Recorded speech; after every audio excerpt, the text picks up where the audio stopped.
Adrien Marbeau, Jérémy Rosier et Jean Lespès arbitrent depuis le début de la saison des rencontres de Pro D2. Le stage début décembre au CNR était donc l'occasion de faire avec le trio un premier bilan après 4 mois de championnat dans leur nouvelle division. Je me souviens du premier match que j'ai fait à Montauban, là, à Sapiac, ma première arrivée dans les vestiaires où forcément on est un peu plus nombreux que forcément en Fédéral 1.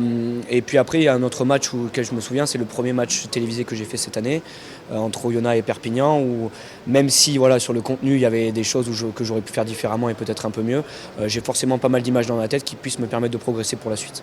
On arrive sur un premier match de Pro D2 avec des acteurs qui sont tous professionnels et donc des attentes qui sont forcément très élevées pour notre arbitrage. Donc c'était un très bon moment, juste après le stage, donc on était encore frais, un peu fatigué. C'est des bons moments, plus il y a d'ambiance, plus il y a de monde dans le stade, plus on sait qu'on va être épié et qu'il va falloir être le meilleur possible. Donc on arbitre aussi pour cette adrénaline-là d'avant-match avec des stades qui sont un peu plus nombreux, un peu plus combles qu'en Fédéral 1. Et donc voilà, c'est très motivant pour nous.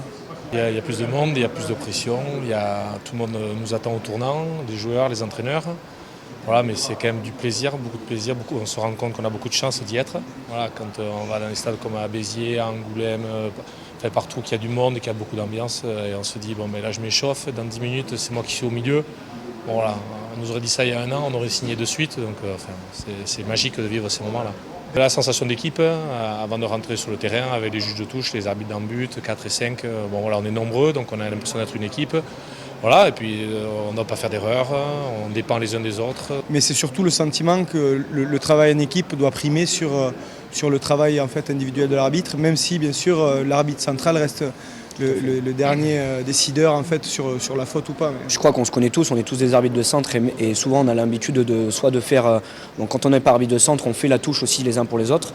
Donc c'est important que le chef à bord soit l'arbitre de centre justement pour arriver à faire coïncider tous ses égos dans un vestiaire comme dans une équipe normale avec un capitaine finalement. Et voilà, l'arbitre de centre est le capitaine à bord de toute l'équipe. Est-ce que la Pro D2 ça sent déjà le top 14 ? Ça dépend des matchs. Quand on voit le match de top 14 qu'il y a eu entre Bègles et le Racing, pour l'instant on n'a pas des matchs vraiment comme ça en Pro D2. Voilà, c'est un championnat difficile, âpre. On sait que voilà, il y a moins quand même de volume de jeu, même s'il y a des matchs qui s'en rapprochent et des équipes qui ont le niveau pour y être. Donc voilà. Ça dépend des matchs. Comme l'adage le veut, comme pour les joueurs, ils disent souvent on prend match après match, choses comme ça, c'est exactement ce qu'on fait. On se remet en permanence en question pour essayer de progresser sur les cas vidéo qu'on reçoit des entraîneurs ou même nous quand on analyse nos performances. C'est qu'avec cette auto-évaluation-là qu'on peut arriver à progresser, être le plus performant possible sur la suite. Donc pour l'instant c'est les débuts et on espère les réussir pour arriver justement à franchir les étapes supplémentaires qui peuvent se proposer à nous.